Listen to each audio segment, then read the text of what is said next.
오늘 이 요아스 왕의 이야기의 일부분을 우리가 12장 1절에서 8절까지 보게 되었습니다. 이 요아스 왕이 어떻게 성전 건축을, 성전 그 수리를 완료하고자 했던지 하는 딱 그 본문만을 본 것입니다. 어떻게 해서 이 요아스 왕은 그 성전을 수리할 생각을 하고 있었을까?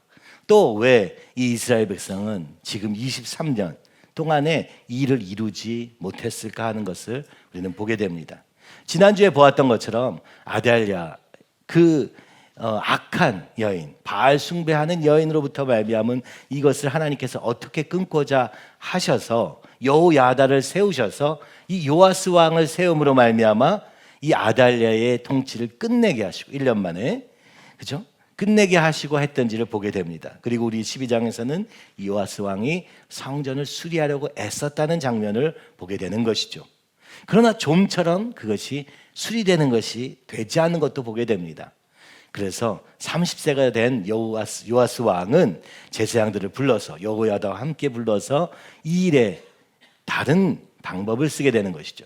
그것은 그 제사장을 통하여 하던 일들을 멈추고 이제 성전 앞에다가 궤를 크게 두고 이것이 채워지는 만큼 석공과, 그죠? 성전을 수리하는 그들에게 직접 나눠주는 역할을 하게 함으로써 보이게 이 일을 시작하게 추진하고 있는 장면들을 볼 수 있습니다. 그러면 우리가 이것을 한 장면에서 보면 이 요아스 왕이 너무나 귀하다 이렇게 생각이 됩니다. 그러나 이 요아스 왕은 예수님의 족보에서 삭제된 그 왕들 중에 한 명인 것을 보게 됩니다. 바로 이 요아스 왕과 14장에 나오는 아마샤 왕까지가 이 예수님의 족보에서 삭제됩니다. 이 남유다는 그 하나님의 다윗의 정통성을 이어받은 거잖아요.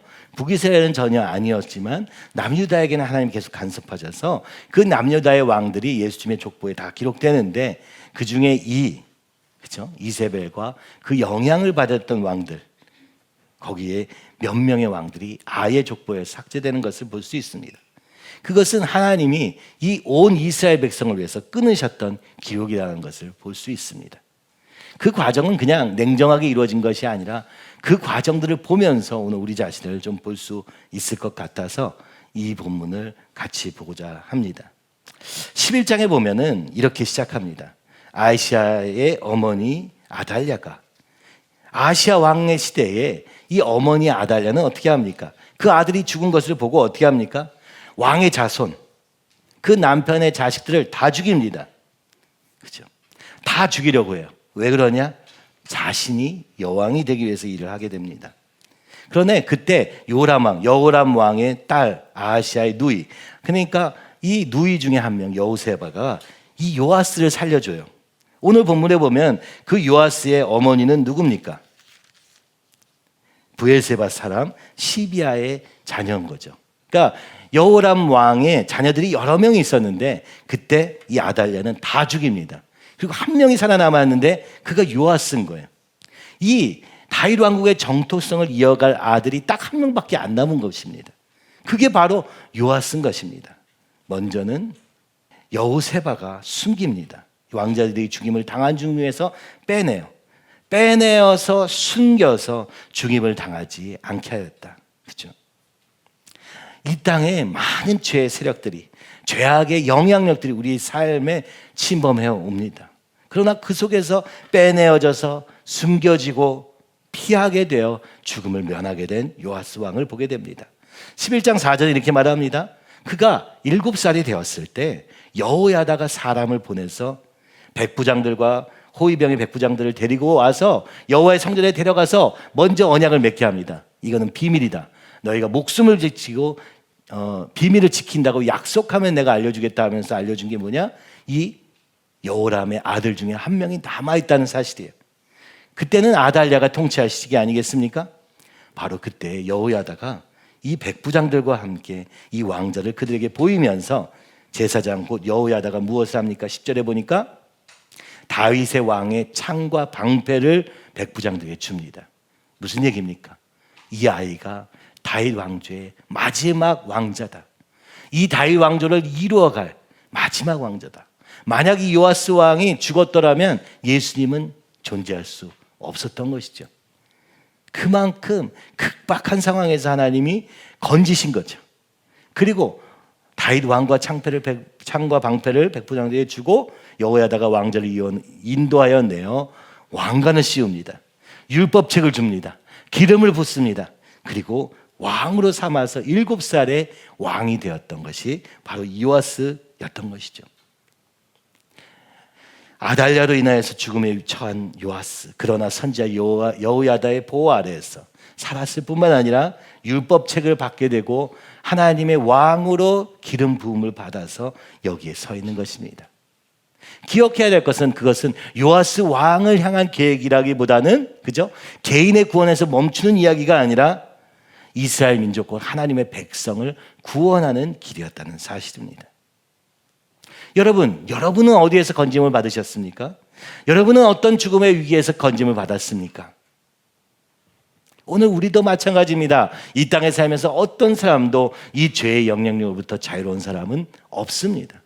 우리가 건짐을 받은 것입니다. 빼내어진 것입니다. 숨겨진 것입니다. 그래서 죽임을 당하지 않게 된 것입니다. 육체의 목숨만 얘기하는 것이 아니라 우리의 영혼의 생명을 얘기하는 것이죠.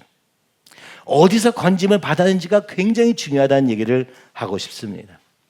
그리고 그것은 무엇을 해서 된 것입니까? 요아스 왕이 무엇을 해서 이렇게 된 것입니까? 그게 아니라 은혜로 되어진 것입니다. 강권적으로 건짐을 받았던 요아스 왕을 우리는 기억해야 할 것입니다.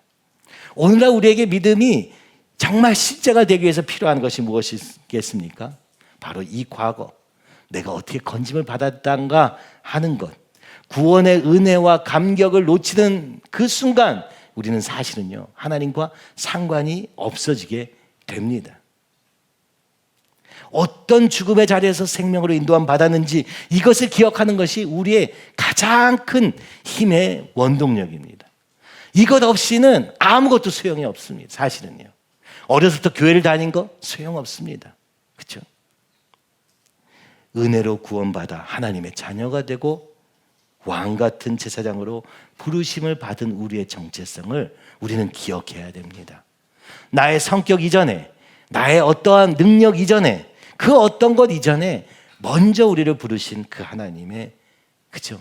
하나님으로 말미암은 정체성, 이것이 믿음의 시작이라고 볼 수 있습니다. 그래서 그가 이렇게 은혜의 감격에서 이 요아스는 어떻게 합니까? 주님을 찾습니다. 성이 된 30살의 이야기가 오늘 본문이거든요. 그렇죠? 언제입니까? 그 성전, 요아스 왕 23년, 7살의 왕이 됐으니까 23년을 더하면 언제입니까? 30살이 된 거예요. 이제 성이 된 요아스는 무엇을 제일 먼저 기억합니까? 얼마나 우리나라가 강해졌는가, 이런 것도 있었겠죠. 그러나 더 큰 것, 왕이 된 지 23년이나 지나서 그 요아스는 성인이 되어서 그가 제일 관심을 가진 것은 바로 성전의 수리였던 것입니다. 왜 그렇게 했습니까? 자신을 건지신 하나님에 대한 감격이 있었기 때문입니다. 은혜를 기억했기 때문이 아니겠습니까? 그래서 성인이 된 요아스가 제일 먼저 한 것은 성전을 수리하는 것이 어찌 되었는지를 살피는 것이었다고 오늘 본문은 얘기해주고 있는 것입니다. 그는 죽음에서 건짐을 받았어요. 그래서 살아났어요. 살 수 있게 되었어요. 근데 그 정도에서 그친 것이 아니라 여호야다가 말씀으로 양육했어요. 그래서 30살이 되어서 그는 이 성전을 수리하는 것에 모든 관심을 가지게 되고, 그것을 위해서 어떻게 하면 이것을 진짜 온전하게 수리할까? 하나님이 거하시는 그곳, 그것이 나의 왕됨의 기초라는 것을 그는 잊지 않았던 것입니다. 이스라엘 백성의 역사를 길게 보면 그렇습니다. 그들이 자원함으로 하나님께 기뻐해서 드렸던 장면들이 몇 군데 나오는데요. 이것은 아주 명백하죠. 출애굽했을 때, 출애굽기 35장 5절에 보면은 너희의 소유 중에서 너희는 여호와께 드릴 것을 택하되 마음에 원하는 자는 누구든지 그것을 가져다가 여호와께 드릴지니 곧 금과 은과 녹과 해서 쭉 이어집니다. 출애굽을 하고 성막을 세울 때 그들은 자원함으로, 기쁨으로, 감격으로 주님께 드릴 수 있었습니다. 또 역대상 29장 9절에 보면은 다윗이 성전을 지을 때 백성들은 자원하여 드렸으므로 기뻐하였으니 곧 그들이 그 성심으로 여호와께 자원하여 드렸으므로 다윗 왕도 심히 기뻐하니라. 하나님께 드리는 것이 너무 기뻐, 심히 기뻤다, 이렇게 얘기하는 거예요. 왜요? 그 하나님이 우리를 애굽에서 건져주셨고, 그 하나님이 오늘 이 땅에 우리와 함께 하시겠다고 성막을 짓게 하시는 그 자리에서, 성전을 짓게 하시는 그 자리에서 우리 하나님이 얼마나 나에게 그죠? 그 주신 사랑과 은혜에 기뻐했는지 드리면서도 기뻐하면서 드렸다고 얘기하는 거예요. 여러분, 은혜의 감격 없이는 자원함이 생길 수 없습니다. 어느 죽을 자리에서 우리를 건지셨는지 모르고는 우리 안에 그런 자원함이란 생기지 않는 것이죠. 그래서 제일 중요한 게 무엇입니까? 오늘 그 주님으로 인해 내가 사는 경험이 사실은 신앙생활에 있어서 가장 중요합니다. 오랜 신앙생활이 그것을 다져다 주는 게 아니더라고요. 그런데 오늘 5절에 보니까 성전에 어느 곳이든지 파손된 것을 보거든 그것으로 수리하라 하였으나, 요아스 왕 제23년 그가 성인이 돼서 보니까 아직도 수리가 안 된 거예요. 성전을 수리하는 것이 쉽지는 않았겠습니다만, 이렇게 아달랴의 통치에서부터 벗어나가지고도 23년이 지났는데 아직 예배가 회복되지 않은 것입니다. 아직 성전이 파괴된 채로 있는 거예요. 무슨 얘기예요? 오늘 구원은 받았으나 23년이나 지났으나 온전한 예배를 드릴 수 없는 성전인 상태로 있는 것이. 왜 그랬겠습니까? 백성들이 기쁨으로 자원함으로 드릴 수 없었던 거예요. 그죠? 왜 그런지는 여기 써 있지 않습니다만 이 결과를 보고 우리는 유추해 볼 수 있는 거예요. 오늘 우리의 신앙생활 20년 동안 여러분의 삶이 정말 회복되었습니까? 하나님의 관계가 더 깊어지고 그 주님께 예배드리는 그 성전이 그죠? 수리되었습니까? 그죠? 우리는 한번 질문해 봐야 됩니다. 제사장들조차 이것을 바꿀 수 없었어요. 제사를 드리고 우리의 죄에 대한 고백도 하고 그죠? 예배당에 나와 예배도 드렸지만 아무것도 바뀌지 않은 것입니다. 너무 냉정한 것 같아요. 그래도 좀 한 거 아니에요? 그래도 많이 바뀐 거 아니에요? 그러나 아직 마음속에는 우상이 더 먼저였다는 걸 알 수 있어요. 만약 그들이 이 성전에 나아가 주님께 계속 나가는 일이 그죠? 자주 있었더라면 그 부서진 성전을 보면서 가만히 있었을 리는 없지 않겠습니까? 백성들이 하나님께 대한 마음을 잃어버린 것입니다. 그래서 제사장들은 자신이 받은 것, 오늘 여기에 보면 헌금의 종류가 3가지나 나오는데, 그죠? 제사를 드릴 때 드리는 은, 그죠? 자원함으로 드리는 은, 뭐 이렇게 3가지 종류가 쭉 나옵니다. 이것은 구약에 보면은 그 헌금의 종류 중에 있었던 것이에요. 그 중에 2가지는 제사장들이 먹고 사는데 쓰이는, 오늘날로 말하면 11조와 같이 이 교회를 섬기는 자들, 이 제사장들의 생활비가 되는 것이었어요. 한 가지 가지고 또 성전을 건축해야 되는 것이었는데 사실은 어떻게 되었습니까? 이 제사장들이 자비량인 거예요. 자기가 당연히 받아야 될 걸 들여서 성전을 수리했는데도 23년 동안 고치지 못했다는 거예요. 그러니까 살기도 어렵고 성전도 건축되지 않는 이런 상황에 처했다는 것을 우리가 유추해 볼 수 있는 것이죠. 더 이상은 어떻게 할 수 없어서 왕이 이제 이걸로는 안 되겠다. 그죠? 애쓰고 힘써서 제사장들이 자신이 받은 것으로 또 성전 수리하지만 충분치 않은 것을 보고 제단 옆에다가, 제단 옆은 무엇입니까? 우리의 죄를 고백하는 그 자리 옆에다가 궤를 두고 성전을 수리할 은을 따로 모으기 시작합니다.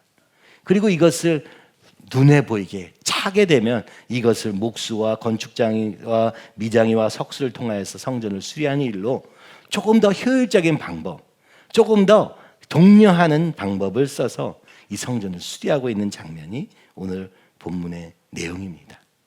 그러면 이 성전은 왜 이렇게 부서졌냐? 역대하 24장에 이 이야기가 자세히 나오는데요.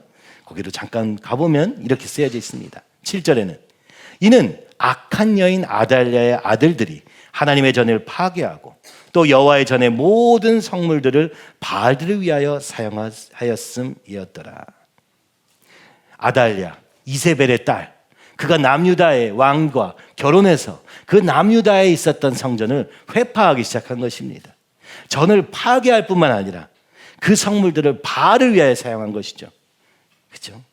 예배의 모든 관련된 것들을 바알을 위해서 사용하고 있었던 것이죠. 그래서 하나님이 요아스 왕을 통하여 여호야다를 통하여 이것을 바꾸셨던 것입니다. 또 12절에서 14절에 보면 이렇게 쓰여져 있습니다. 왕과 여호야다가 그 돈을 여호와의 전 감독자에게 주어 석수와 목수를 고용하여 여호와의 전을 보수하며 철공과 노쇠공을 고용하여 여호와의 전을 수리하게 하였더니 기술자들이 맡아서 수리하는 공사가 점점 진척되므로 하나님의 전을 이전 모양대로 견고하게 하니라. 공사를 마친 후에 그 남은 돈을 왕과 여호야다 앞으로 가져왔으므로 그것으로 여호와의 전에 쓸 그릇을 만들었으니 곧 섬겨 제사 드리는 그릇이며 또 숟가락과 금 그릇이라. 여호야다가 세상에 사는 모든 날에 여호와의 전에 항상 번제를 드렸더라. 요아스 왕이 어떻게 이렇게 할 수 있었나라고 보니까 선지자 여호야다가 있는 동안에는 이 요아스가 그 중심을 잘 잡았다고 성경은 기록하고 있습니다. 그 여호야다가 있었기 때문에 이 성전 수리를 이와 같이 할 수 있었다고 역대하는 기록하고 있는 것입니다. 이렇게 썼다는 것은 여호야다가 세상에 없는 날에는 그렇지 않았다는 것을 이미 이야기하고 있는 것이죠. 여러분, 성전이 지금 무너져 있습니다. 누가 이것을 고치겠습니까? 하나님이 다 고쳐주신 기적을 통해서 고쳐주십니까? 아닙니다. 오늘 우리의 삶에 무너진 그 성전들, 주님으로 향하지 않고 있는 그것들 주님이 탁 하고 고쳐주면 좋겠지만, 여러분, 구원은 은혜로 이루어지지만, 그렇죠? 생명은 주님께로부터 받았지만 이 성전을 수리하는 것은 우리에게 맡겨진 것입니다. 이것이 굉장히 중요합니다. 한 사람의 성전에 대한 열정으로 말미암아 움직여지는 장면, 특별히 요아스 왕이 진정한 이스라엘의 왕으로서 행동할 때 이것이 이루어지는 것을 볼 수 있습니다. 베드로전서 2장 9절에 이렇게 말씀합니다. 우리 한번 같이 읽어보시죠. 그러나 너희는 택하신 족속이요 왕 같은 제사장들이요 거룩한 나라요 그의 소유가 된 백성이니 이는 너희를 어두운 데서 불러내어 그의 기이한 빛에 들어가게 하신 이의 아름다운 덕을 선포하게 하려 하심이라. 신약은 오늘 우리에게 이렇게 얘기해요. 너희가 바로 요아스다. 너희가 바로 왕이다. 왕 같은 제사장이다. 그죠? 왕이라고 내 멋대로 하는 왕 말고 그럴 권리가 있어요. 그럴 힘도 있어요. 그러나 이것을 무엇을 위해 쓰냐? 하나님과 우리가 막혀져 있는 이 죄의 벽을 해결하는 제사장으로서, 그죠? 왕으로. 왕은 무엇을 다스리는 거냐? 이 죄의 세력을 다스리는 것이 왕이라는 것이에요. 왕 같은 제사장들로 우리를 쓰기 원하신다라고 베드로는 얘기하고 있는 것입니다. 그것은 우리가 어둠에서 불러내어 그 기이한 덕에 들어가게 하신 이의 아름다운 덕을 드러내게 하기 위해 우리의 삶을 통하여서 이 어둠에서 건지실 분은 주님밖에 없습니다라고 선포하는 삶으로 우리를 또 부르셨다는 거예요. 그것이 우리가 값없는 은혜를 받은 이유라고 설명하고 있는 것입니다. 여러분, 오늘 여러분의 제사장, 여러분의 삶의 선택들은 여러분이 하는 것입니다. 여러분은 여러분의 삶의 왕으로 불림을 받은 것이에요. 여러분의 가정의 제사장으로 부르심을 받은 거예요. 여러분이 이 교회의 왕과 같은 제사장으로 세상을 향하여 이 빛 대신 주님을 드러내는 그 목적을 위해 부르심을 받은 것이에요.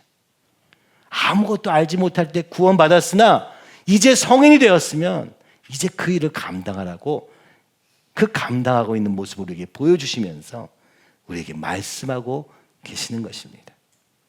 여러분, 우리는 각 가정의 제사장으로 부름을 받았어요. 특별히 아버지들에게 그 역할을 주셨어요. 그럼 여러분 기억해야 합니다. 그것이 나에게 달렸구나. 그죠? 우리 아이들이 이제 방학을 하니까 저도 굉장히 바빠집니다. 그죠? 그리고 우리 아이들은 참 힘이 너무 넘쳐요. 뭘 해줘도 피곤하지가 않아요.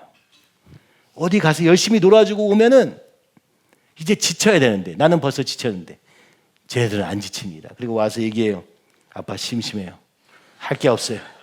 한 명이 와서 얘기하고 가면 또 두 번째가 오고 세 번째가 오고 네 번째가 옵니다. 머리가 아파요. 무엇을 하면 좋겠니? 그렇다고 뭐 공부하자, 그런 건 잘 안 통하잖아요. 그죠? 그것을 인도하려면 많은 에너지가 또 들고 생각을 해야 되고 막 그런 지금 시기가 여러분 다 다가왔죠? 그죠? 알아서 놀아라. 그건 좋은 방법은 아니더라고요. 알아서 놀라면 꼭 하기 싫은 건 안 하고 하고 싶은 것만 하다가 길을 잃기는 하고 또 싸우고 막 그러잖아요. 여러분, 오늘 우리가 제사장으로 부름받은 거예요. 가정의 제사장으로 부름받았음을 기억하시기 바랍니다. 내가 뭘 할 수 있는 건 별로 없어요. 힘들어요. 어렵습니다. 그러나 오늘같이 그렇죠? 일만 하면 되는 세상으로 자꾸 우리 자신을 축소시키다가 가정을 놓치게 되는 것입니다. 우리 가정이 주님 안에서 어떻게 하느냐는 오늘 우리 손에 달렸다는 것을 기억하셔야 됩니다. 그렇죠? 오늘 이 교회가 어디로 가느냐도 오늘 나에게 달려있구나. 오늘 내 삶의 주인도 내가 되어서 그 주님 안에서 이것을 하지 않으면 안 되는 그 부르심을 받았다는 사실을 우리가 기억해야 될 줄 믿습니다. 여기 이제 12장 1절에 여기서 재밌는 것이 하나 있어요. 요아스가 왕이 되어서 예루살렘에서 40년간 통치했더래요. 여러분 굉장히 긴 기간이에요. 이 왕들이요 하나님 말씀대로 순종하면 좀 길어지고 하나님 말씀대로 순종하지 않으면 짧아지고 이런 또 꼭 그렇지 다 100% 그런 건 아닌데 일반적으로 그래요. 근데 40년 통치는요 굉장히 긴 겁니다. 이 아달랴의 통치에서 끊게 하신 하나님이 이 요아스 왕이 준 40년은 굉장히 긴 이스라엘 왕으로서의 통치 기간이었어요. 그가 30살이 되었을 때쯤 23년에 굉장히 하나님께 뜨거운 열정을 가지고 있었다는 걸 오늘 12장에서 우리는 확인할 수 있습니다. 그러나 기억해야 됩니다. 40년이 1년 잘하면 되는 게 아니고 계속 주님과의 동행이 이루어지지 않으면 안 된다는 거예요. 어렸을 때 죽을 뻔한 위기에서 그죠? 누나가 살려줬어요. 그리고 7년 뒤에 여호야다가 그를 불러서 이제 데리고 훈련시키기 시작합니다. 7년의 기다림 끝에 찾아온 여호야다. 그리고 40년 동안 왕이 된 그죠? 그 7년 때 왕이 됐거든요. 여호야다가 부르면서 여호야다가 섭정하면서 요아스가 왕이 되지 않았습니까? 그리고 나서 또 주어진 40년. 이 숫자들에 주목해 보십시오. 40과 7.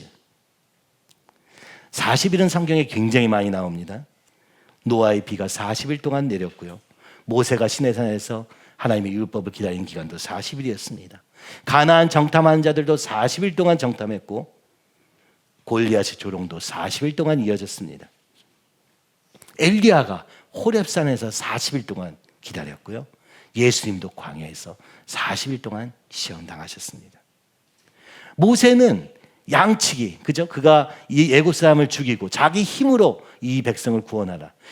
이 백성을 구원하라 말씀하셨더니 자기 힘으로 하다가 쫓겨나서 이 미디안 광야에 40년을 보냈고요. 광야의 기간도 40년이었고 요아스 왕도 40년의 통치 기간이 주어진 것입니다.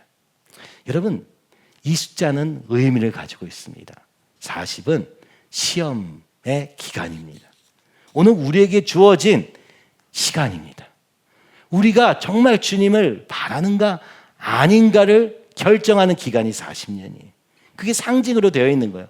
예수님도 그 광야의 시험에서 정말 하나님만 바라보는지 사단에게 시험을 당하시기도 했던 것입니다.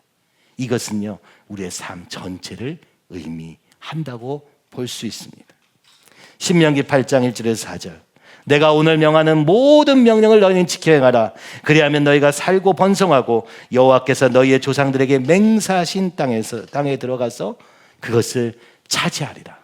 이 말씀 언제입니까? 바로 요단강 직전에 이제 모세가 마지막으로 이야기하는 장면 중에 있지 않습니까?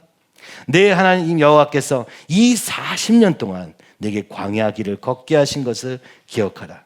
이는 너를 낮추시며 너를 시험하사 내 마음이 어떠한지 그 명령을 지키는지 지키지 않는지 알려 하심이라. 너를 낮추시며 줄이게 하시며 또 너도 알지 못하며 내 조상들도 알지 못하던 만나를 내게 먹으신 것은 사람이 떡으로만 사는 것이 아니요 여호와 입에서 나오는 모든 말씀을 사는 줄을 네가 알게 하려 하심이라. 이 40년 동안 내 의복이 헤어지지 아니하였고 내 발이 부르트지 아니하였느니라. 바로 이 말씀이 예수님의 40일 시험을 이기시는 말씀이 된 것도 기억하지 않습니까? 사람이 떡으로만 사는 것이 아니요 여호와 입에서 나오는 모든 말씀으로 사는 줄을 알게 하시기 위하여 광야의 40년도 주셨다고 하는 것입니다. 우리가 때로 은혜 받아서 막 기쁘고 막 난리예요. 은사를 받아서 막 그럴 때도 있어요. 그러나 더 중요한 건 이 40년에 있다는 걸 기억하시기 바랍니다. 요아스도 왕이 되고 와서 이 성전 건축에 뜨거운 마음을 가지고 있었어요. 그러나 그의 인생은 그렇게 이어지지 못하게 됩니다. 그 40년은 광야, 출애굽하고 나니까 40년의 광야 생활이 펼쳐져 있어요. 아니 우리가 생각할 때는 적거꾸리 흐르는 땅이 바로 나올 줄 알았는데 광야가 눈앞에 있는 것입니다. 이때 이 광야, 이 문제, 이 고난은 우리 삶에 당연히 주어지는 상황들이라는 거예요. 그렇죠? 그 중요한 건 뭐예요? 이 상황 속에서 내가 무엇을 선택하느냐가 우리의 선택이라는 거예요. 길게 보아야 되는 것입니다. 우리의 인생은 길게 보아야 되는 것이에요. 그 기나긴 여정을 통하여서 구원이 완성되어 가는 것입니다. 어떻게 해요? 그때그때 우리의 선택들이 모여져서 나의 인격으로 완성되어지고 있는 것이 모든 순간에 우리가 감사로 은혜로 구원에 대한 감격으로 이겨낼 것인가. 그러니까 이겨낸다는 건 뭐예요? 그래도 하나님을 믿고 의지하며 주님만 의지할 것인가, 아니면 먹을 게 없을 때 물이 없을 때 그때마다 불평과 원망을 해서 광야에서 죽을 수밖에 없었던 삶이 있다는 것을 우리에게 보여주고 있습니다. 근데 이제 잘 보면은 우리 인생을 오늘날 시대 우리의 마음의 눈으로 보면 어떻습니까? 왜 그렇게 불평과 원망에서 그칠 수밖에 없을까요? 왜 그렇게 화내며 끝날 수밖에 없을까요? 왜요? 우리 안에 해결되지 않은 감정들이 있다는 거예요. 무슨 얘기예요? 부모와의 관계에서부터 가지는 오해들이 있다는 거예요. 이 세상을 살면서 상처받고 그것에서 왜곡되어 있는 내가 있기 때문에 심지어 하나님 앞에서도, 그죠? 나를 살려주셔서 너무 감사합니다 하고 그 주님 앞에 똑바로 순종하게 되지 않고 이게 삐뚤어지는 거예요. 왜요? 우리 인격 때문에, 우리의 생각의 구조 때문에. 그죠? 아니 누구도 그렇지 않고 싶은 사람은 없어요. 주님 뜻대로 살기 원치 않는 사람은 없어요. 적어도 여기 안에는 말이죠. 근데 막상 우리의 상황 속에서 어떤 문제가 다가오면 어떻게 됩니까? 화만 내고 끝나거나 화를 참고 있거나 혹은 불평과 원망으로 끝나고 마는 거예요. 어떡합니까? 우리의 상황이 이렇게 막막한데 답이 없는데 어떡합니까? 맞아요. 원래 우리의 삶은 답이 없었어요. 맞아요. 원래 우리는 죽을 수밖에 없는 존재. 당장 죽지 않더라도 결국은 죽음으로 향하고 있는 길 가운데 있다는 것을 만약 우리가 진짜 안다면 그 순간에 주님을 의지하는 것입니다. 주님, 길이 없습니다. 주님, 나는 어떻게 할 수도 없습니다. 주님 도와주세요 하고 매달리는 거예요. 그죠? 야곱과 같이 천사가 딱 나타나면 그냥 붙잡고 환도뼈가 부러질 때까지 그냥 붙잡고 씨름하는 겁니다. 주님, 나에게 축복을 주시지 않으면 나는 당신을 보낼 수 없습니다 하는 그 주님을 붙잡는 그 힘이 강할수록 고상하지는 못하죠. 천사가 왔다 가면 그래요, 감사합니다, 안녕히 가세요 이렇게 하는 게 아니고 주님, 내가 여기서 끝장을 내겠습니다. 그렇죠? 야곱이 왜 그 천사와 씨름했습니까? 내 인생에 더 이상 내 힘으로 살 수 없어. 꾀도 좋고 방법도 좋은 야곱이었지만 자기 취할 건 다 취해가면서 그저 하나님의 축복을 왜곡되게 보일 만큼 그렇게 자기 힘으로 산 인생이었지만 이 형을 만나는 장면 속에서 그는 더 이상 나를 의지하지 않기로 한 것입니다. 더 이상 나에게 답이 없다는 것을 결론 내고 주님으로부터 받기 위해서 또 자기 방법, 그죠? 꽉 붙잡고 절대 안 나. 주님이 축복하신다고 말할 때까지 나는 절대로 여기서 벗어날 수 없습니다 하면서 이 천사와 씨름했다는 거예요. 환도뼈가 부러질 때까지 말이죠. 그렇죠? 왜요? 절박했던 것이죠. 이제는 결론이 난 것입니다. 주님밖에는 나에게 내 인생에 답이 없습니다. 오늘 우리가 이제 오늘 여기가 1단계입니다. 아주 예쁘게 디자인까지 해드렸습니다. 중요하다는 얘기입니다. 그죠? 사랑방에서 우리 1, 2, 3장은 서론이에요. 왜 이걸 하는가에 대한 얘기였다면 오늘 여기서부터는 이제 하나씩 하는 거예요. 굉장히 친절하게 이 책은요. 단계적으로 접근해요. 단계적으로 접근해요. 그래서 여러분 보시기에 야 이런 게 왜 필요해? 뭐 이렇게까지 해야 돼? 이런 생각이 들 정도로 아주 단계적이에요. 왜냐하면 이 목사님이 자신이 겪었던 경험들을 통해서 그죠? 내 이 포장되어 있는 나가 아니라 진짜 나를 보기 위해서 단계들을 아주 차근차근 했어요. 그래서 정서적으로 건강한 영성은 너무너무 쉬워요. 여러분이 너무너무 쉬워서 무시할 정도로 쉬워요. 그런데 이 단계를 밟아가 봐야 됩니다. 막상 들어가 보면 쉬운 문제가 아니에요. 그죠? 오늘 우리는요, 우리 삶에 대해서 무언가를 느끼고 있어요? 분노가 있어요? 해결되지 않은 문제들이 있어서 근데 그 해결되지 않는 문제를 볼 필요도 없어요. 볼 필요도 없이 바쁘거든요. 그렇죠? 우리 가정에 문제가 있어요. 알지만 지금 그게 내 신경에 쓰일 수 없을 만큼 세상은 우리를 바쁘게 돌립니다. 이런저런 일들로. 그러니까 이 해결되지 않은 채로 계속 남아있는 거예요. 그래서 오늘 1단계는 뭐예요? 내 감정을 돌아보자 하는 거예요. 내 감정을 돌아본다는 건 뭐예요? 언제 화가 나냐? 무엇에 화가 나 있냐? 무엇이 슬프냐? 무엇을 두려워하냐? 이 세 가지로 끝납니다. 그리고 더 깊이 들어가 보는 거예요. 화가 날 때는 여러분 당장 눈앞에 보이는 사람한테 화가 날 거예요. 제가 보니까 대부분 저한테 화가 나고 계세요. 그렇죠? 뭐라고 하는 사람 제일 화가 나. 뭘 자꾸 요구하는 사람 화가 나. 그렇죠? 슬픔, 좌절의 영역으로 하면 뭔가 자기 연민에 빠져서 슬퍼하기만 하고 있는 거예요. 또 두려워해. 뭐 이렇게 되면 어떡하나 저렇게 되면 어떡하나 온갖 두려움들을 가지고 있어요. 근데 이 감정을 우리가 무시하면 사는 거예요. 막상 무엇에 진짜 화가 나는가, 슬퍼하는가, 두려워하는가 써보면요. 그것이 쉽지 않다는 걸 알게 돼요.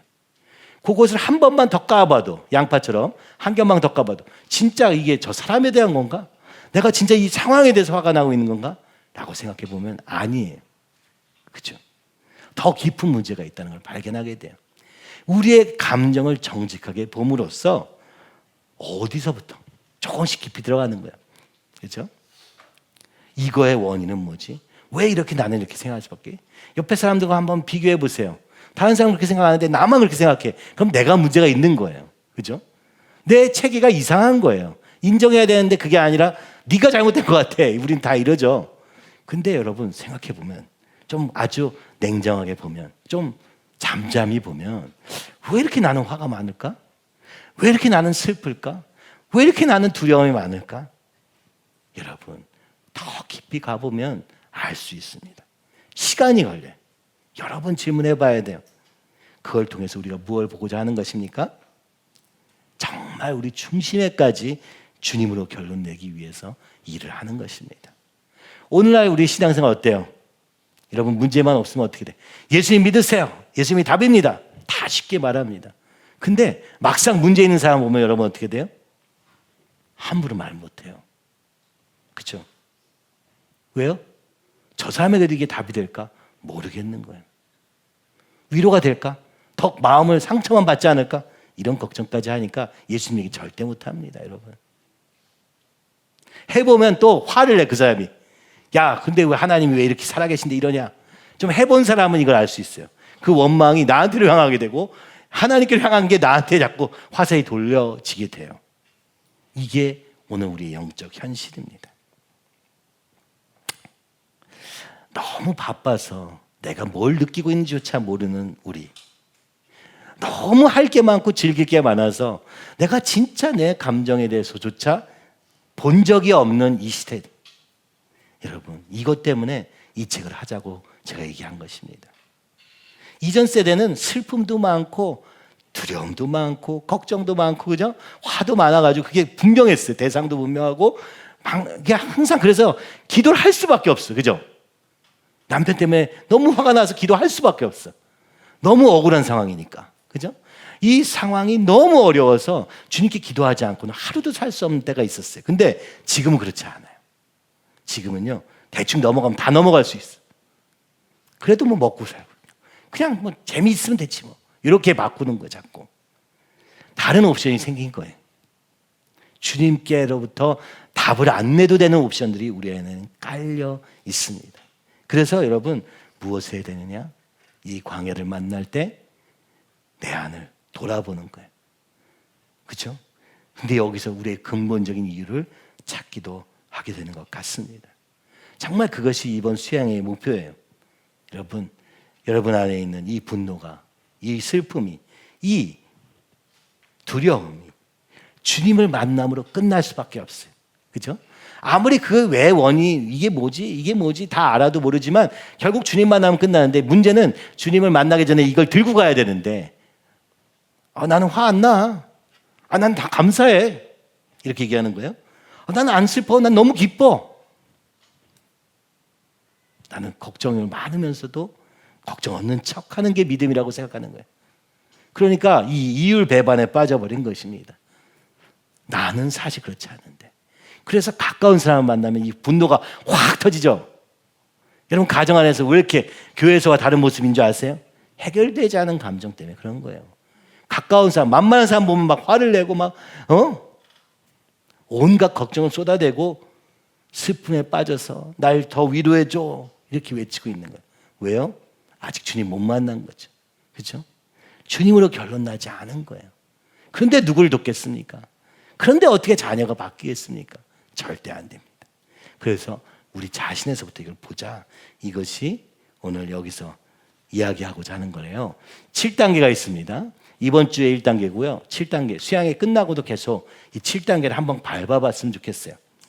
여러분이 다 7단계를 지나서 정말 주님 안에서 이 깊은 곳까지 주님을 만나고, 그죠?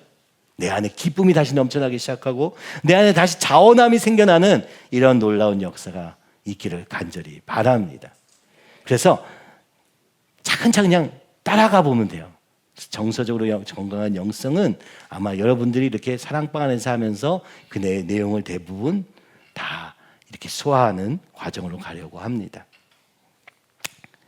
조금 다시 돌아와서 아까 애굽 이거 장면 좀 보여주시죠. 수양회 때 좀 더 자세히 말씀드릴 예정입니다. 목사님이 마지막 설교에서, 그죠? 이 얘기들을 많이 하세요. 목사님의 삶은 애굽에 있던 우리를 출애굽하게 하시는 모세와 같은 삶이었다. 그죠? 광야를 지나오는 삶이었다. 그래서 새 생명과 신앙 여정으로 끊임없이 애굽에서 건지는 역할과, 그리고 광야를 지나가면서 원망과 불평, 끊임없이 나로 반응하는 그 정말 불평과 원망, 그죠? 그것밖에 없어요. 건지셨는데도 불구하고. 근데 왜 밥은 없냐 이거지. 근데 왜 물이 없냐 이거지. 하나님께 끊임없이 요구하는 이스라엘 백성들을 끌고 갔던 모세와 같이 광야를 지나왔습니다. 이제 요단강 앞에 있습니다. 여러분은 어떻게 하시겠습니까? 이런 질문을 마지막으로, 그죠? 설교를 통해서 남기신 것을 다시 듣게 되었습니다. 그럼 가나안은 어떻게 해야 되지? 야, 싸우자. 힘내서 싸우자. 이런 건 줄 알았어요. 뭔가를 이루자. 뭔가를 해내자. 여리고성을 무너뜨려. 막 이런 건 줄 알았어요. 근데요, 그게 아니라 그 가나안은요, 다른 사람에 있는 게 아니고 나예요. 내 생활이 바뀌는 것입니다. 내 인격이 바뀌는 것입니다. 내 중심에 주님이 오시는 것이라는 것을 제가 몇 년 동안 알게 된 거예요. 때로는 다른 사람의 죄를 보면서 왜 이렇게 살아? 막 이런 마음도 들었어요. 근데요, 내가 남을 위해서 해줄 수 있는 건 거의 없더라고요. 얘기해 줄 수는 있지만 스스로 주님 앞에 나가지 않으면 그것은, 그렇죠? 어떻게 애굽에서 건지신 주님의 놀라운 거기에 쓰임 받을 수 있지만 이 가나안은 그렇게 들어갈 수 있는 게 아니에요. 내가 변해야 들어갈 수 있는 겁니다. 그렇죠? 내가 하는 만큼 그 땅을 차지하게 되는 거예요. 하나님의 뜻이 이루어지는 거예요. 하나님의 계획이 이루어지는 거예요. 그래서 이게 너무 중요한 것입니다. 사실은 제가 돌아가시기 전에도 이 질문 되게 많이 했어요. 우리 사역자들은 많이 들었겠지만 목사님 맨날 얘기하셨거든요. 새 생명이 시작이라면 새 생명은 시작에 불과하다. 그죠? 신앙 여정을 통해서 우리가 어디로 가는지 봐야 되고 그 다음에는 새 생활과 새 성품이 필요하다. 새 생활은 우리가 어떻게 살 것인가, 그럼 우리의 삶은 어떻게 바꿀 것인가인데 참 놀랍게도 7과가 그 내용이에요. 그럼 우리는 어떻게 한 가지라도 주님 안에서 할 것인가? 근데 이 생활에만 바꿔서 되는 게 아니에요. 우리의 성품이 바뀌어야 된다. 그래서 제가 목사님께 제발 목차만이라도 적어달라고 제가 여러 번 말씀드렸어요.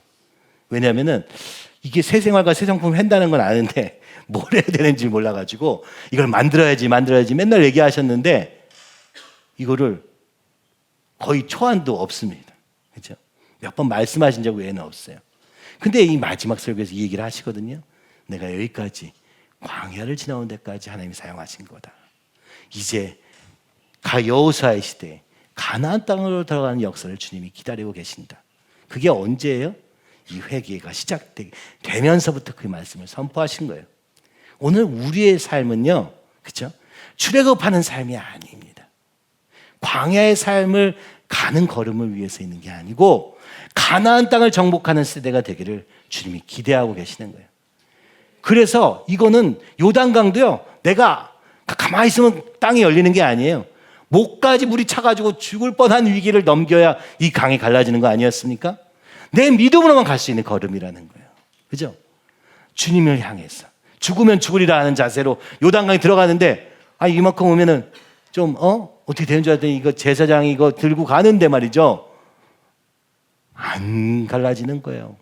그러니까 이러다가 우리 바다로 그냥 들어가는 거야? 아니요. 어느 시점 나는 죽었습니다 하는 순간에 그렇죠? 바다가 갈리는 거예요. 그때 하나님의 역사가 일어난다는 거예요. 가나안 땅 다 정복 못했습니다. 이스라엘 백성들. 왜요? 정탐부터 실패하게 되고 시작하고 왜요? 여전히 내 남아있는 나 때문에 실패한 거예요. 여러분 우리 가족이 우리 교회가 가나안 땅을 정복하는 그런 영광스러운 하나님의 군대로 쓰임받는 것이 얼마나 아름다운 그렇죠? 하나님의 계획입니까? 아닙니까? 여러분 그냥 출애굽만 하고 광야에서 그래 나 이제 잘 먹고 잘 살면 돼. 광야에는 잘 먹고 잘 사는 게 없어요. 거긴 또 시험이거든요. 그죠? 하나님과의 동행하는 시험이거든요. 인생이 다 이렇습니다. 그냥 그죠? 우리는 잘못된 그림을 그리고 있는 거예요. 그죠? 은혜로 구원받은 이후에 광야를 걸어야 되고 그리고 그 다음에는 요단강을 지나갑니다. 요단강은요 상징이 뭡니까? 천국으로 들어가는 문이에요. 우리 인생이 끝나고 요단강 건너서 천국에 간다고 생각하잖아요. 오늘 주님이 그 죽기 전에 이 땅에서 그죠? 요단강을 건너가길 바라시는 것이 얼마나 큰 축복인지 여러분 상상도 못하는 것입니다. 먼저 그의 나라와 그의 를 위하여 구하라. 이 얘기는 뭐예요? 이 땅에서 천국의 삶을 땡겨다 살자 이런 거거든요. 얼마나 영광스러운 일입니까? 그죠? 근데 쉽지는 않아. 저절로 되지는 않아요. 지금 이 모습으로는 안 돼. 그죠? 우리 안에 아직 안 이루어졌기 때문이에요. 그것은 어디서 이루어져야 되느냐? 고린도전서 3장 16절, 17절을 한번 같이 읽어보시죠. 너희가 하나님의 성전인 것과 하나님의 성령이 너희 안에 계시는 것을 알지 못하느냐? 누구든지 하나님의 성전을 더럽히면 하나님이 그 사람을 멸하시리라. 하나님의 성전은 거룩하니 너희도 그러하니라. 아멘. 여기까지요. 여러분 이 말씀 많이 들어보셨죠? 저도 이 말씀 정말 많이 들었거든요. 제가 제 멋대로 살려고 할 때마다 목사님은 항상 이 얘기를 적용하셔서 얘기했어요. 너희가 하나님 성전인 걸 알지 못하느냐 말이죠. 하나님이 우리를 그 왕 같은 제사장으로 부르셨다는 것을 잊어버렸느냐라는 거예요. 하나님이 너를 통해서 일하고자 하신다는 것을 잊어버렸느냐. 오늘 성령께서 너희 안에 계시다는 것을 잊어버렸느냐. 그렇죠? 야 이렇게 하면 안 돼, 저렇게 하면 안 돼 이런 얘기가 아니라 그 행동 그 자체가 아니라 왜 이렇게 되느냐. 오늘 우리의 마음에 계신 성령님을 놓쳤을 때 우리는 이렇게 됩니다. 그렇죠? 그러면서 뭐라고 합니까? 18절에 아무도 자신을 속이지 말라 이렇게 말씀하세요. 무슨 얘기예요? 내가 속는다는 거지. 저 거룩해요. 저 아주 잘 믿고 있어요. 근데 어떻게 해요? 세상 지혜로 생각한다는 거예요. 하나님의 말씀을 따라 하나님이 말씀하시는 기준에 맞추는 게 아니고 세상보다 내가 좀 나은 것으로 아니면 세상의 지혜를 더해서 그러면 거룩하다는 게 뭘까? 이렇게 하는 게 거룩한 거 아니야? 이게 의로워야지, 이렇게 해야지, 저렇게 해야지, 이렇게 해야지, 저렇게 해야지. 율법으로 바뀌는 것입니다. 그렇죠? 그리고 그 기준이 나에게 있어. 그 나는 세상지혜야. 하나님이 말씀하시는 걸음에 순종하라고 말씀하신 건데, 하나님이 거룩하니 너희도 거룩하라 했던 것인데, 여기에 우리의 지혜가 쳐들어오기 시작하는 것이죠. 우리의 생각이 반응하기 시작하는 거예요. 그래서 이래야 된다, 저래야 된다, 교회는 이래야 된다, 막 이렇게 막 주장하는 사람들은 많아요. 자기 삶은 하나도 안 바뀌면서 남한테는 계속 이렇게 얘기하는 거예요. 왜요? 자기 지혜로 얘기하는 겁니다. 그러면서 뭐라고 합니까? 어리석은 자가 되라. 그러면 그리하여야 지혜로운 자가 되리라. 이게 주님이 따라가는 걸음은 때로 세상이 보기에 어리석어 보이는 거예요. 야, 그렇게 살면 어떡해. 세상은 이렇게 살아야지, 저렇게 살아야지. 뭐 온갖 여러분이 다 배운 거예요. 그죠? 뭐 공부해서 배운 게 아니고 보고 배운 거예요. 돈밖에 모르는 돈 하는 부모 밑에서 자라면요, 배우지 않아도 그렇게 됩니다. 그죠? 내가 원하는 대로 사는 정욕의 삶을 산 부모를 두면 배우지 않아도 그걸 따르게 돼요. 왜냐면 우리 안에도 그게 똑같이 있으니까. 말씀을 사는 길은 그래서 힘들어요. 그죠? 자연스럽게 말씀을 따르는 삶이 되지 않고 자연스럽게 거룩을 향한 걸음이 되지 않기 때문에 싸워야 되거든요. 자, 그러면서 23절 보니까 너희는 그리스도의 것이요 그리스도는 하나님의 것이니라. 여러분, 고린도전서에 우리의 변화의 그 가장 핵심에는 뭐예요? 하나님이 나를 부르셨다는 것. 그죠? 우리는 그리스도의 것이라는 것에서부터 시작하는 것입니다. 그죠? 그래서 순종도 하는 거예요. 왜냐? 나는 주님의 것입니다. 라고 외치는 거예요. 그죠? 아니면 우리 안에는 썩은 것밖에 없고 더러운 것밖에 없어서 절대로 거룩에 이를 수 없거든요. 날마다 나는 죽노라 주님이 사시도록 하는 그 어떻게 보면 그죠? 치열한 기도를 통해서만 이 일이 이루어지는 것입니다. 그죠? 나의 지혜보다 크신 주님의 지혜를 따라 내 삶을 드릴 수 있을 때 우리는 가나안 땅에 들어가 정복하게 되는 것이죠. 정복도 내 힘으로 하는 게 아니고 내 계획으로 하는 게 아니라 주님이 하라는 대로 하면 그 주님이 이루신다는 거예요. 우리는 그냥 순종함으로 요단강을 가면 물이 차올라도 그래도 주님이 가라 하셨으면 갈 때 거기에 하나님의 역사가 더해지는 거예요. 그죠? 여리고성도 마찬가지죠. 우리가 한 건 별로 없는데 돌기만 하라 그래서 돌았더니 주님이 하시는 거예요. 여러분, 이 가나안 땅의 삶은요, 이와 같습니다. 나는 죽을 것 같아. 나는 죽어. 주님은 일하셔. 여러분, 이 원리가 되게, 이게 십자가의 원리입니다. 내가 죽을 때 주님이 일하십니다. 그죠? 이거는 이게 기적이에요. 이게 기적이에요. 내 머리를 써가지고 이래야지 저래야지 해가지고 계획 세워서 하는 거는 내가 한 거예요. 그럴 때는 어떻게 돼요? 내가 했다. 이런 자부심이 남겠죠? 근데 나는 전혀 이해 안 가는데 주님이 하라는 대로 했더니 주님이 이루신 거를 바로 보는 것도 아니에요. 시간이 좀 필요해요. 그죠? 믿음으로 기다리고 인내하며 순종하며 걸어가다 보면 어느 순간 주님이 쫙 일하신 걸 보게 되는 거예요. 그때 우리 어떻게 얘기합니까? 내가 했다고 말해요? 아니요. 주님이 하셨습니다. 하게 되는 거예요. 이게 하나님이 역사하시는 삶의 특징인 거예요. 그래서 우리가 너무 어렵게 느껴지는 겁니다. 주님 이것도 버려야 돼요? 주님 이것도 해야 돼요? 이렇게 되는 거예요. 그죠? 주님 저는 이거 못해요. 맨날 이러는 거죠. 그래서 주님이 우리 삶에 역사하실 수 없어요. 그래서 주님의 영광이 우리 삶에 드러나지 않고 주님이 주인된 가정이 되지 않아요. 그런데 또 우리는 거기서 주님을 원망하는 거예요. 왜 주님이 일 안 해주세요? 아니 너 보고 하라고 했잖니. 그죠? 내가 너한테 얘기했잖니. 왜 안 듣고 여기 와서 이러냐고. 그죠? 우리는요 아무것도 안 하고 주님이 일하시는 출애굽의 것만 기대하는 거예요. 근데요 정말 이 구원의 감격이 있는 사람들은 주님 외에 다른 걸 선택할 수가 없어요.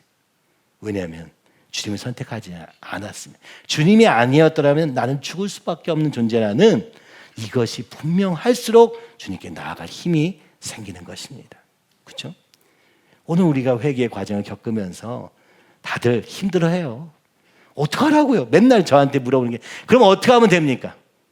어떻게 해도 안 돼요. 어떻게 해도 안 되고 우리는 안 되는 거예요. 그걸 인정하게 하시는 과정인 거예요. 이게 막 몰아가지고 주님 이렇게 절벽 아래 지금 딱 처하게 되는 거예요. 평상시엔 여기 있으니까 괜찮아 살만해. 근데 주님께 가까이 갈수록 답답해지고 몰려지고 그죠? 벼랑 끝에 서 있는 것 같은 순간에 그때 주님께 맡기기로 결정하는 순간 십자가가 하나님과 연결되게 하시는 거예요. 이게 그죠? 백지전도에 있는 그림의 핵심입니다. 벼랑 끝에 서야 십자가를 건너가게 되는 거예요.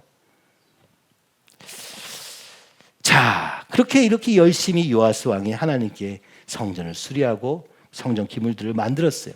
근데 열왕기 하 12장 17절과 18절에 보니까 이런 장면으로 끝나게 돼요. 그때 아람 왕 하사엘이 올라와서 가드를 쳐서 점령하고 예루살렘을 향하여 올라오고자 하므로 유다의 왕 요아스가 그의 조상들 유다 왕 여호사밧과 여호람과 아하시아가 구별하여 드린 모든 성물과 자기가 구별하여 드린 성물과 여호와의 성전 곡간과 왕궁에 있는 금을 다 가져다가 아람 왕 하사엘에게 보냈더니 하사엘이 예루살렘에서 떠나갔더라. 이 요아스 왕에도 이런 상황이 온 거예요. 주님의 성전을 수리하고 나면 다 잘 될 줄 알았는데 아람 왕 하사엘이 이 유다를 친 거예요. 사실은 이 요아스 왕이 하나님을 떠났기 때문에 이 일이 시작된 거라고 성경은 얘기하고 있지만 요아스는 그건 몰랐을 거예요. 근데 어찌됐든 이방 군대가 막 예루살렘에 달려와서 내가 죽을 것 같은 거예요. 그죠? 그랬더니 어떻게 합니까? 다 줬어요. 자기가 만든 성물만 준 게 아니고 여호사밧이 만든 거, 여호람이 만든 거, 아시아가 구별하여 드린 거까지 싹 다. 그리고 성전에 있는 모든 금을 다 긁어다가 아람 왕 하사엘에게 줬습니다. 왜요? 살라고 나 좀 살려줘 하고 다 줬어요. 아니 그렇게 수리했던 성전은 그렇게 만들었던 그 백성들과 함께 기쁨으로 만들었던 그 성물들 죽음의 위기 앞에서 다 내어줘 버립니다. 어떻게 이럴 수 있을까요? 이미 하나님 떠났기 때문이에요. 이미 내 생명이 더 중요해. 그래가지고 다 줘버렸어요. 이게 열왕기 하에 나와 있는 요아스 왕의 끝입니다. 그래서 하나님 기뻐하지 않았다라는 얘기로 끝나요. 그러나 조금 더 자세히 보면 역대하 24장에 보면 이 얘기가 나옵니다. 17절에서 19절을 한번 보겠습니다. 여호야다가 죽은 후에 유다 방백들이 와서 왕에게 절하네. 여호야다가 죽었어요. 그랬더니 어떻게 돼요? 유다에 있는 그 나름대로 지도자들이 다 와가지고 왕에게 절하면서 어떻게 합니까? 내가 당신을 따르겠습니다. 그랬더니 어떻게? 왕이 너무 좋은 거예요. 그래, 내 말을 들어준다고 너무 좋은 거야. 그래서 그들의 말을 들었습니다. 그래서 어떻게 해요? 여호와의 전을 버리고 아세라 목상과 우상, 바알까지 섬기지는 않았는데, 그죠? 기복신앙으로 바뀐 거예요. 야, 너도 잘 살고 나도 잘 살자 해가지고 아세라 목상과 우상을 섬겼습니다. 그로 말미암아 진노가 유다와 예루살렘에 임했다고 쓰였습니다. 그래서 왜 하나님을 버렸습니까? 하고 선지자를 보냈어요. 그래서 여기 보니까 여호와께서 그들에게 선지자를 보내사 다시 여호와에게로 돌아오게 하려 하시매. 그래서 선지자를 보냈어요. 근데 듣질 않아요. 여기 보면은 왕이 그들의 말은 들었는데 선지자의 말은 듣지 않습니다. 그래서 20절부터 또 나오는 얘기가 뭐예요? 이 여호야다의 아들 스가랴가 하나님의 영에 감동이 되어가지고 백성 앞에서 이렇게 외칩니다. 너희가 어찌하여 여호와의 명령을 거역하여 스스로 형통하지 못하게 하느냐. 오늘 우리의 이 진노는 하나님을 떠났기 때문이다. 하나님께서 돌아와라 외치는 거예요. 너희가 여호와를 버렸으므로 여호와께서도 너희를 버리셨느니라 외쳤습니다. 근데 이 외쳤더니 어떻게 됐습니까? 여호와의 전에서 돌로 쳐 죽여버렸습니다. 요아스 왕이 여호야다의 아들, 하나님의 영에 감동된 선지자의 목소리를 듣지 않게 해서 돌로 쳐 죽인 이 일이 바로 요아스로 하여금 예수님의 족보에서 탈락하게 되는 결정적인 원인처럼 보이는 것이죠. 그가 죽을 때 이렇게 말합니다. 여호와는 감찰하시고 신원하여 주옵소서. 하나님 나라의 놀라운 역사가, 그죠? 이세벨로부터 시작된 아달랴로 이어진 이것을 하나님이 어떻게 끊으시고 그 과정에서 살아남은 요아스 왕이 결국에는 그 여호야다의 아들 스가랴의 선지자의 말을 듣기 싫어가지고 돌로 쳐 죽임으로 말미암아 끝났다는 거예요. 동일한 하나님을 거역하는 역사가 요아스 왕에게도 있었음을 우리는 유추해서 길게 보면 보이는 것이죠. 이랬기 때문에 죽었다라고 단편적인 사건이 아니라 그의 인생 전체를 보면 그 하나님에 대한 열정이 있었을 때도 있었으나 결국에는 여호야다가 없을 때 그는 놓쳐버리게 되고, 그 원인이 뭐라고 얘기합니까? 여기서 유다 왕백들의 말을 듣다가, 사람들의 말을 듣다가, 상황적인 판단으로 하다가 하나님을 바꿔먹기 시작해서 결국에는 다 싸그리다, 그죠? 세상에 하사엘에게 바치고만 오늘도 동일하게 주님이 이렇게 말씀하시는 거예요. 너희가 어찌하여 여호와의 명령을 거역하여 스스로 형통하지 못하게 하느냐. 하나님의 백성의 이름이 있으나 하나님과 상관없이 살다가 우리 삶에 심판으로 다가오신 주님을 만나기도 하는 것입니다. 그것은 다른 데 있는 게 아니라 우리가 하나님을 버렸기 때문이라고 주님이 말씀하시는 거예요. 하나님이 살아계시지 않아서 그런 일이 있는 게 아니라 이 구원 받고도 또 하나님을 버렸기 때문에. 왜? 사람들 말 듣다가 이렇게 되었다고 얘기하는 것입니다. 하나님의 구원이 경험했어요. 그 구원이 그에겐 실제였어요. 실제 삶과 죽음을 오가는 구원이었어요. 그런데도 구원을 완성할 수는 없었던 것입니다. 나의 선택으로 말미암아 말이죠. 그렇죠? 그래서 오늘 있는 것처럼 열왕기 하 12장 2절 3절, 요아스는 제사장 여호야다가 그를 교훈하는 모든 날 동안에는 여호와 보시기에 정직히 행하였을 때 다만 산당들을 제거하지 아니하였으므로 백성이 여전히 산당에서 제사하며 분향하였더라. 12장에서 이것만 쓰고 있었지만 이 열왕 역대하까지 보면 어떻습니까? 여호야다가 살아있는 동안에는 사람에게는 들을 수 있었어요. 근데 하나님 앞에서는 반응할 수 없었던 요아스가 근본적인 원인이, 사람의 말을 들어서 하나님을 섬기기도 했지만 사람의 말을 들어서 하나님을 떠나기도 했던 이 요아스를 보면서 여러분, 오늘 우리 자신을 좀 봐야 됩니다. 오늘 내가 사람에게 의해서 움직이고 있는 것은 아닌가? 우리가 이제 수양회 때 보겠지만 바로 딱 이 유형이, 그죠? 순종적 그리스도인이라고 하는 유형입니다. 사람 앞에서는 그런 척해. 근데 하나님과의 관계가 안 되다 보니까 사람이 없어지면 나도 잊어버려요. 또 사람에 의해서 흔들리기도 하는 거예요. 이거는 하나님과의 관계가 아닙니다. 오늘 이 교회를 바라보면서 여러분이 사람으로 생각한다면 더 이상 못 갑니다. 나와 하나님 관계가 없이는 절대 못 갑니다. 그렇지 않고는 가나안 땅에 들어가서, 그죠? 이 땅을 정복하는 왕과 같은 제사장의 역할을 하며 이 땅을 살 수는 없을 것입니다.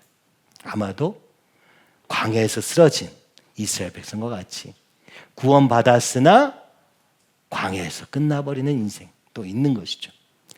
뭐 그게 나쁘다고 하는 건 아닙니다. 근데 만약 어차피 이 땅을 살 바에야, 그죠? 그게 좋지 않겠어요? 가나안 땅에 들어가서 정복하는 데까지 가면 좋지 않겠어요? 예수님이 오셔가지고 십자가에서 모든 것을 행하시고 나보다 큰 일도 하리라, 주님만 의지하면 나보다 큰 일도 하시리라 말씀하셨던 그 주님과 함께 이 땅에서 가나안 정복하는 삶을 살겠습니까? 아니면 이 땅에서 부추와 마늘을 그리워하면서 주님의 구원은 받았으나 그래도 주님 저는 마늘이 필요해요, 그래도 주님 부추가 필요해요, 주님 저는 그냥 애굽으로 돌아갈래요 하며 살다가 이 광야에서 죽는 삶을 살겠습니까? 저에게는 두 번 생각할 이유도 없어요. 광야에 살고도 싶지 않지만 애굽에서는 더더욱 살기 싫어요. 주님, 이 가나안이 아니면 이 땅을 살 이유가 없습니다. 주님, 이 죄로만 해서 죽어가는 이 땅에서 주님으로 인해 살아가는 놀라운 역사가 없으면 살 이유가 없습니다. 그래서 주님이 물으시는 거 거꾸로 죽어도 이 길을 따르겠느냐, 그죠? 그게 무슨 얘기예요? 죽이겠다는 게 아니에요. 주님은 살리시는 분이거든요. 죽고자 하면 살 것이요 살고자 하면 죽으리라 말씀하시는 것입니다. 그래서 바울과 같이 우리는 이렇게 외치며 살기를 주님이 바라시는 거예요. 나는 날마다 죽노라. 나는 날마다 죽고 주님이 사셔서 주님의 일하심을 보게 해주세요. 이게 진정한 그리스도인의 삶, 구원을 향해서 달려가는 삶입니다. 요아스를 보면서 데살로니가 전서 2장 3절에서 5절을 한번 우리 같이 기억하면 좋겠습니다. 우리의 권면은 간사함이나 부정에서 난 것이 아니요 속임수로 하는 것도 아니라 오직 하나님께 옳게 여기심을 입어 복음을 위탁받았으니 우리가 이와 같이 말함은 사람을 기쁘게 하려 함이 아니요 오직 우리 마음을 감찰하시는 하나님을 기쁘시게 하려 함이라. 너희도 알거니와 우리가 아무 때에도 아첨하는 말이나 탐심의 탈을 쓰지 아니한 것을 하나님이 증언하시느니라. 이 데살로니가의 권면이 너무 뼈아픈 거예요, 그죠? 그렇게까지 막 그러는 거예요. 근데 얘기하는 것입니다. 내가 너희를 속이려고 하는 게 아니야. 이게 너희를 뭐 어떻게 해먹으려고 하는 게 아니야. 너희 안에 오히려 아첨하는 말과 탐심의 탈을 쓴 자들이 너를 속이고 있는 거야. 나는 하나님께 옳게 여기심을 받았어. 하나님이 기뻐하시는 것을 위해서 가는 걸음이 나의 전부라고 얘기하는 것입니다. 너희를 기쁘게 하려고 하는 것이 아니라 하나님의 뜻대로 하는 걸음에 나는 조금도 흔들리지 않는다라고 얘기하고 있는 거예요. 듣는 사람 입장에서는 조금 어떨까요? 힘들어. 난 못하는데 왜 자꾸 나한테 뭐라고 그래? 이렇게 듣고 있는 거예요. 그러나 그는 말합니다. 사람을 기쁘게 하랴, 하나님을 기쁘시게 하랴. 오늘 우리의 삶에는 이 선택이 두 가지 중에 하나밖에 없습니다.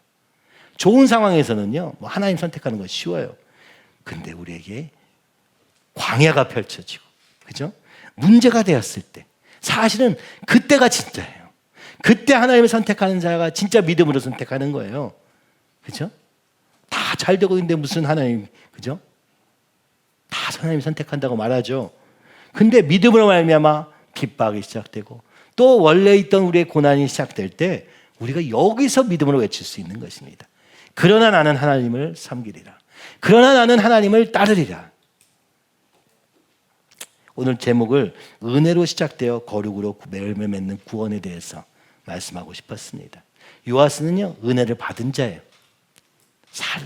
목숨을 건진받은 자예요. 그래서 그는 구원을 받았다고 볼 수 있어요. 구원 받은 거예요. 그러나 그 구원으로 또 뜨거운 감격으로 성전을 수리하는 데까지도 갔어요. 그러나 그의 인생의 말미는 구원을 완성할 수는 없었어요. 왜요? 사람 말 듣다가, 그죠? 하나님께 온전히 드릴 수 없었어요. 왕이라는 것은 참, 그죠? 여러 사람들의 동정도 받아야 되고, 그러니까 지지도 받아야 되고, 그죠? 그런 자리니까 아무래도 눈치 보는 거겠죠.